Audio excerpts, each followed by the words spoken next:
زیادہ باتیں، زیادہ وضاحتیں انسانوں کو بعض اوقات قریب نہیں بلکہ دور کر دیتی ہیں۔ ہمیشہ اللہ تعالیٰ کے شکر گزار بن کر رہو۔ اگر ایک نگاہ تمہیں حقارت سے دیکھے تو مت بھولو کہ 100 نگاہیں تم پر رشک کرتی ہیں۔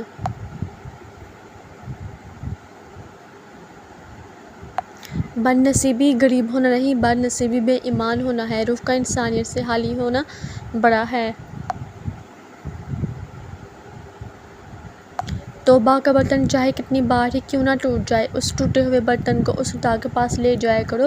وہ خدا الجبار بھی تو ہے، وہ اسے دوبارہ بنا دے گا۔ الفاظ اتنے خوبصورت نہ ہو یا نہ ہو، لیکن الفاظ کے پیچھے چھپا ہوا احساس اتنا خوبصورت ہو جو دلوں کو چھو جائے۔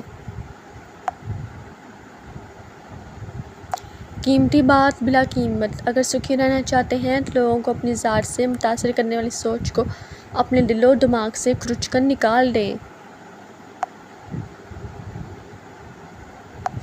غرور۔ کسی نے پوچھا غرور کیا ہے؟ جواب ملا، خاک سے بنے انسان کا اپنی اوقات بھول جانا۔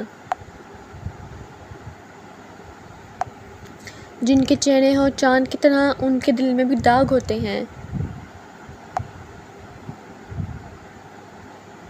سانس لیتا ہوں کہ پتجھڑ سی لگی مجھ میں، وقت سے ٹوٹ رہے ہیں میرے بندھن جیسے۔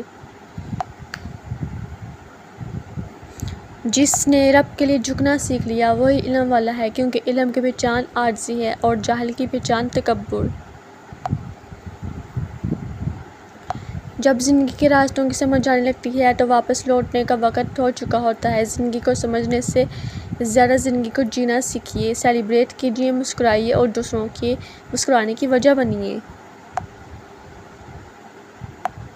حقیقی طور پر خوش انسان وہ ہوتا ہے جو اپنے آس پاس کے لوگوں کے لیے خوشی لاتا ہے۔ انسان کو کوئی چیز اتنا نہیں بدلتی جتنا اس کے دل پر گزری ہوئی تکلیفیں اسے بدل دیتی ہیں، اور تکلیفیں بھی وہ جو اس نے تنہا جھیلی ہوتی ہیں۔ السلام علیکم۔